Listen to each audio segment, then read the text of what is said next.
Elden Ring, Nightreign, the highly anticipated spin-off that has people foaming at the mouth, hoping for just a crumb of what Elden Ring has left on the gaming community. Fortunately, I received a code to the network test to try it out. I jumped on the February 14th morning session, and I gotta say, this was one of the most amazing spin-offs I've ever played. The characters, the combat, the bosses, the weapons, and the camaraderie that came with overcoming that soul-style struggle with friends and strangers alike.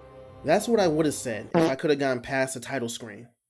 I woke up early at 6 a.m., readied my setup, and I booted up the game, only to be told that the servers were down.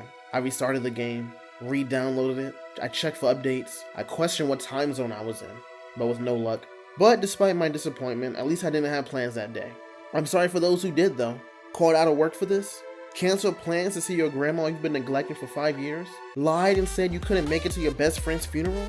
Well, I hope you didn't burn any bridges. But none of us would do that, right? Right? Eventually, I got past the title screen and straight into the hub area, the decrepit and depressing round table hold. It's good to be back. Of course, like everyone else, I wanted to jump right into the action. No training wheels, no hand holding, just put me in the game, coach. It's been too long since I played this game because all I did was run around trying to find the exit. When that didn't work, I spoke with my fellow Tarnish, hoping to learn where it is. And judging from their one-liners, it was clear they were not in a talkative mood. So after fighting the urge to run and break the nearby furniture, it dawned on me to interact with the round table itself to get the ball rolling. And just like forgetting why you walked into a room, I just stood there in disappointment. Maybe I don't belong here. And as if the game agreed, I was sent straight back to the title screen. I must have been an Elden Ring fraud because getting checked at the door by a video game is kinda sad. Through patience and perseverance, I was finally able to join a game, though I probably should have spent that time on a crash course of Elden Ring, because I spent a sad amount of time figuring out which button did what as my teammates watched in disappointment before scouting out the area. But muscle memory soon kicked in as I grew more comfortable with the controls, and with that, a boosted confidence. So much confidence that I challenged the first boss I saw, and though I claimed to be Elden Lord, she treated me like a peasant, my teammate witnessing my crushing defeat 30 seconds into the game. Thankfully, you can revive your allies, and as I stood up with a fiery passion, I knew what had to be done. I ducked and dodged, waiting for the right time to strike, only to realize, yeah, I'm not built for this. And with that, it was time to go. Running away from the boss, I'm pretty sure she was screaming racial slurs at me. I couldn't tell you which ones because I was so focused on tracking down my teammates across this terrible terrain. I say it's terrible because I failed to realize that the land becomes smaller and smaller as a giant storm surrounds you. I would say it was a pretty cool mechanic, but all it did was give me PTSD from my early days of Fortnite. Mental trauma aside, I forged ahead, becoming more useful to my team as each enemy fell victim to my blade. Gravity wizards? Done. Giant flaming heads? Taken care of. Those annoying dogs that everyone hates? Yeah, we don't talk about those. As the storm closed in on us, we fought our way to the boss area, and as he made himself known, my heart filled up with dread and my hands shook with fear. Not because of the pain we had to endure, but because he was a dragon. Dragons are the hardest enemies to fight because of that damn camera. I swear the camera is the true final boss in the Souls game. Nevertheless, through hacking, slashing, poking, and throwing, we took down the beast. But now I want to fast forward to the end of the session where we meet a familiar face. Emboldened by the flame of ambition, someone must extinguish thy flame. Let it be Margit the Fell. Morgoth, the Fell Omen. There's something poetic about having to fight this big-bodied bastard at the end of our run, considering he was the ultimate skill check in the lands between. And with that being said, it was time to lock in, otherwise, it's back to square one.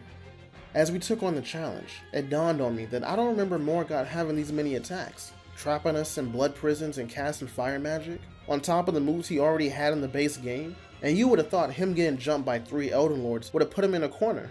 But no, it was like he was getting a Zenkai boost every time we hit him. And it's not like we're knocking off chunks of his health, we were doing chip damage at best. But this guy, on the other hand, was hitting like a truck, each swipe of his sword taking away half a health bar, each swing of his hammer knocking us to the ground, fearing this is the last thing we'll see before blacking out. But, as we stood at death's door, My teammates and I kept reviving each other over and over and over again as we dwindled Morgoth's health little by little. Fresh out of potions and power-ups, we fight as a unit, sharpening each other's blades as we forge ahead and carve out a victory. So close is that victory that my hands tremble with anticipation and fear. But fear of what? Fear of messing up?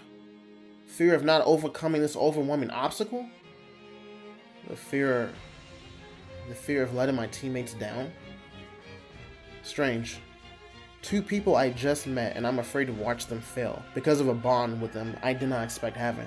And as I watched my teammates push forward on the fell omen, it dawned on me that it's no longer about the game, but the principle that comes with it. The struggle, the suffering, the satisfaction that comes with finally conquering that challenge.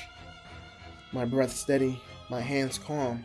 The only vibration I feel comes from the controller as I land blow after blow on our final opponent. Finally feeling the pressure, Morgoth continues his onslaught, but it doesn't matter when you're one shot. Nothing more than a glass cannon waiting to be shattered at a moment's notice. And right there, just one more push! The words barely come out as I hit the ground for the last time. My vision fading in and out as I watch my teammates desperately try to revive me, as if to say, we all stand in victory, or we all fall to defeat. Unfortunately, that action cost them their lives. And before I knew it, everything faded to black. So yeah, I enjoyed the game a lot, especially as someone who's not used to playing co-op in Souls games. Sorry for the sudden shift in tone, but I wasn't sure how to transition to the next part. Originally, it was going to be your typical review style video, but the more I wrote the script, the more I was veering off. And I didn't want to repeat what other reviewers were already saying, considering this video is going to be uploaded long after theirs. So in the end, I decided to make it as personal as possible. And I gotta say, I really like this game. I had a fun time, and I really look forward to when this game comes out this summer. With that being said, I hope this video did help you decide if you're getting this game or not. And if so, please share with me on what you like about the game, what you don't like about it, and what you want to see in the final version. And as always, thank you so much for watching. It really does mean a lot to me, and I'll see you guys in the next video. Take care.